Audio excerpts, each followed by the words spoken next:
One of the biggest points of discussion surrounding the new Superman movie is the fact that the film completely forgoes retelling his origin story and instead completely throws the audience into the middle of a conflict with all the characters already in place. And that's been a negative for some people, when, for me, it's everything that I ever wanted. Without retreading my Superman review, I think that decision was one of many great creative choices that James Gunn made. The origin story is something that I personally feel like superheroes as a whole have somewhat grown beyond. In the past, it was paramount to getting the reader to identify with the character. Superman isn't a demigod. He was a boy named Kal-El who was sent from a dying planet to live in rural Kansas as Clark Kent. The most interesting part of Spider-Man stories typically isn't Spider-Man. The hook is Peter Parker, a socially ostracized nerd who gets spider powers, and so on and so on. Some guy named Bruce lost his parents, or he was in a science experiment. You get the gist. It's crazy to say it out loud, but superhero film adaptations have been consistently a thing for about 30 years now. And the landscape for both mediums has grown so much, and both have become so accessible that needing an origin has sort of become outdated. Not just in comic books, but adaptations as well. While many adaptations before it have skipped showing the full backstory, like Blade, we can pretty much trace this sort of postmodern foregoing the origin story thing with Spider-Man. Look at me, it's always gonna come back to fucking Spider-Man. In 2016, with Captain America Civil War, it's established that Spider-Man had already existed in the MCU for about a year or so, which was done by the Russo brothers, partly because he was a last-minute add-in, but also because Civil War only came out about 2 years after The Amazing Spider-Man 2 in 2014, which itself was a sequel to an origin story, a movie that, need I remind you, was lambasted for being far too similar to the original Raimi film, despite both of them adapting very different source material. And that brings up one case where I think an origin story still makes sense, and that's when it goes against our pre-established knowledge of what it's supposed to be. Raimi's trilogy was more inspired by the classic Lee Ditko to Lee Romita eras of the mainline comic, while The Amazing Spider-Man was unabashedly based on the more modern Ultimate Comics. Confusing, I know. You can make an argument that movies like Man of Steel or Batman Begins retell the origin solely because their take is so different. Nolan's interpretation for Batman was intended to be so grounded, so separated from most comic book elements, that some characters like Ra's al Ghul or Bane have powers, backstories, and even costumes that would have to differ heavily from what we were used to. And Man of Steel was just one part in Zack Snyder's multi-film plan where he introduces Superman, has him quickly portrayed as an invader, which leads to his conflict with Batman, and that leads into introducing the Justice League, which would all lead to this nightmare apocalypse universe.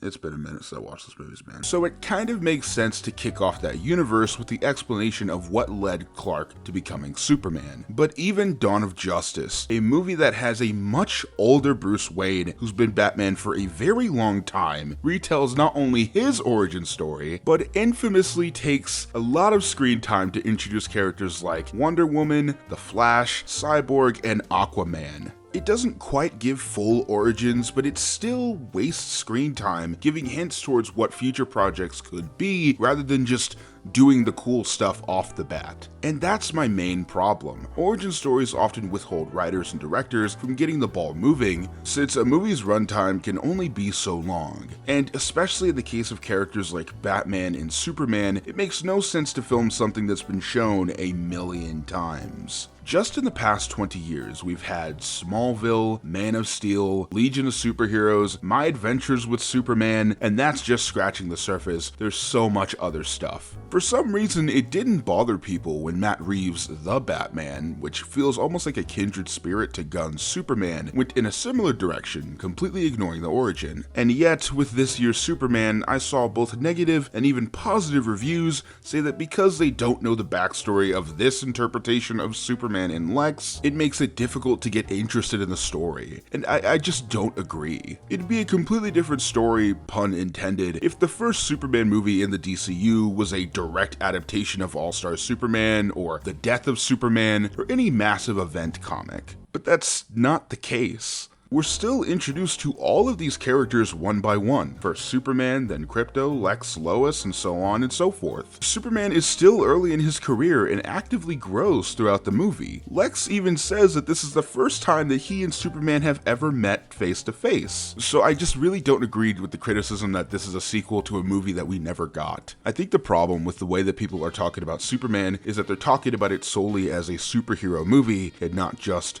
a movie. You can watch almost anything, television, film, whatever. More than likely, it's not going to start with the birth of the main character or immediately jump to some traumatic past that leaves them lost up until the very end of whatever it is you're watching, where they're finally able to become the protagonist that we want to see in a different movie. Because frankly, that's boring. There's this quote from Kevin Feige that at Marvel Studios, they always watch the original Superman the movie with Christopher Reeve before they ever start on a new project. And while that could very well be true or just very good PR, not every story or character needs to fit the mold of Superman the movie. If every character they're adapting from the comics needed an origin story, that would mean that we'd have to see full feature-length origin movies, or at the very least, a 6-episode Surf Dracula miniseries for Mr. Terrific, Metamorpho, Hawkgirl, Guy Gardner, Superman, Lex, the Engineer, and I hate that so fucking much. It completely misses out on the fun of comic books, where they don't expect the reader to know everything, just enough to enjoy the story.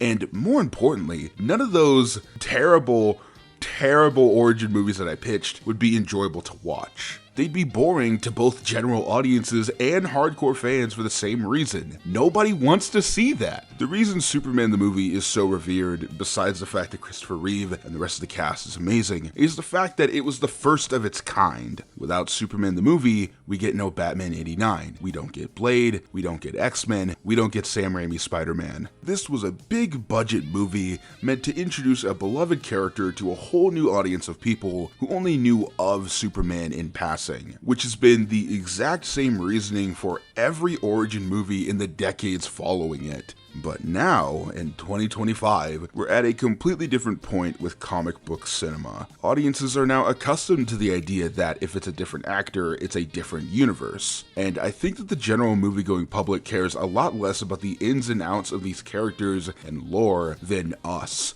people who sit inside all day to read comics and watch movies and make videos about them. I truly think that going forward, the big two should only be doing origin stories if they are a complete alteration of what we are used to, or if they are done in an interesting way, like Moon Knight.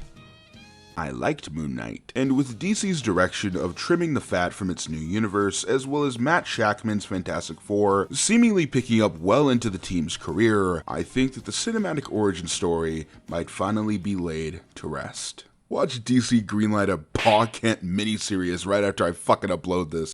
I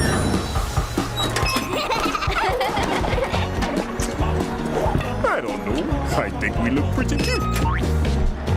A new Superman movie. Watch out! A giant kaiju monster is destroying the city. This looks like a job for Superman. He flies in with a powerful punch.